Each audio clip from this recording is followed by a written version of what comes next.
Chinese restaurant in Florence. This is our first stop.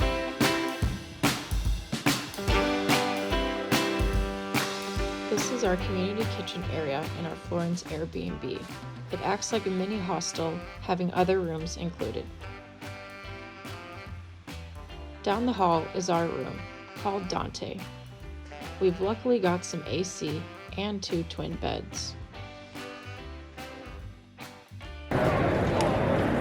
So we are waiting in line, and we did not realize how early you had to get here. And the last clip I just showed you was the line. So we're gonna see how long it takes. But if you were to come here, I would recommend getting here early. We're almost there.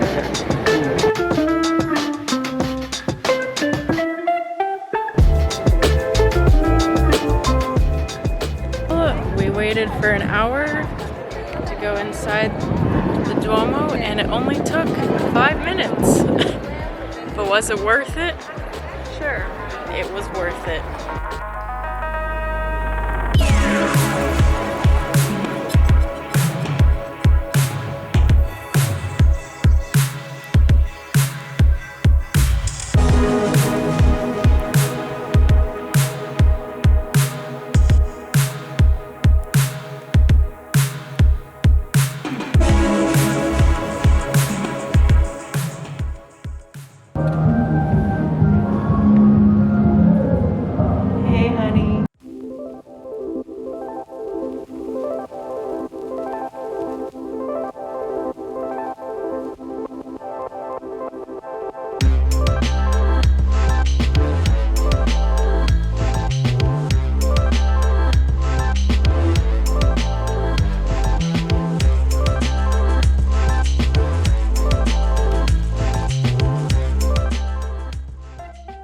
Ponte Vecchio, or Old Bridge, is one of the many symbols of Florence. The bridge is filled with many shops, now all goldsmiths and jewelers, because initially the bridge was filled with butchers and fishmongers, which created a horrible smell. Ferdinand I made this change in 1593.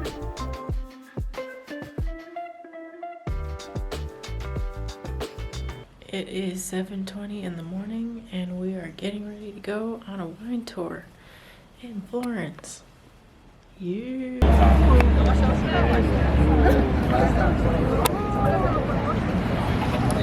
We just checked in for our wine tour. It is also 7:45. And we are feeling tired. We are on the bus for our wine tour. And it's a super nice bus. Yeah, we're going to Pisa. Yep, we're going to Pisa and Siena and somewhere else. And we get our lunch included. It's a 3-course lunch. I'm excited because we didn't eat anything this morning. We're hungry. We were too tired to wake up. It's currently 8 a.m. Yep, and this is early for us. The tour that we did is called Tuscany in 1 Day Sightseeing Tour from Florence. We found it through Viator. We highly recommend this tour. You get picked up in an air-conditioned coach bus from Florence, and the first stop was a guided tour in Siena. Siena was one of our favorite places we visited. It was so beautiful, and our guide did a wonderful job guiding us through all the different areas. Palio di Siena is the famous horse race held in the center of Siena twice every year. The area is cleared out and prepared for the race and thousands of people to be present. Siena is divided into 17 areas, and 10 of those get to compete in the race every year.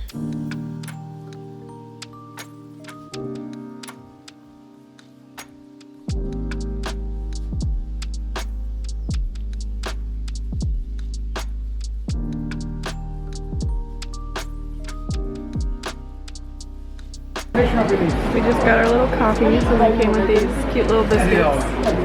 These are big though, like compared to my hand. Big for European coffee. It's really good.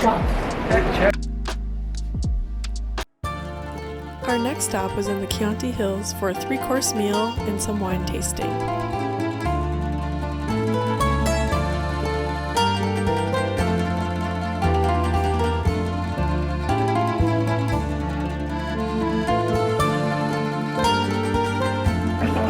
Nina's getting lit over here. Oh, We also got free water. Well, not really free because we paid for the tour. This is our second jug. And usually this would cost €4. So we are living.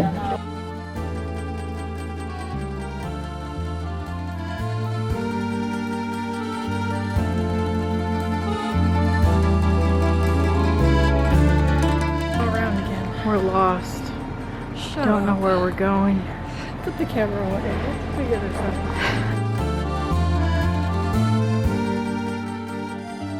Then we were off to the old medieval town of San Gimignano for a walk around.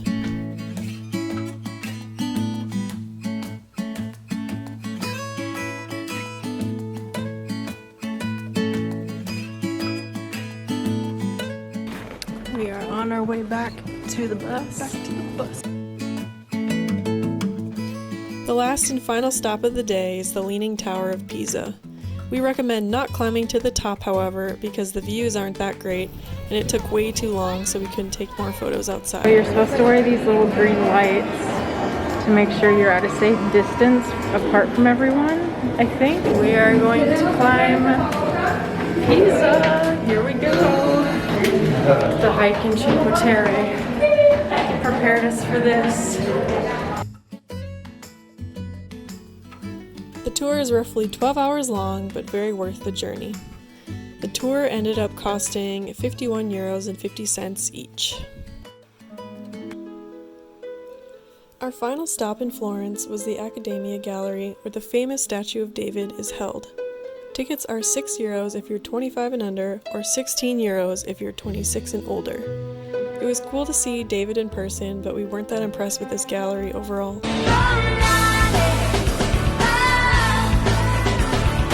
We're at the Trevi Fountain.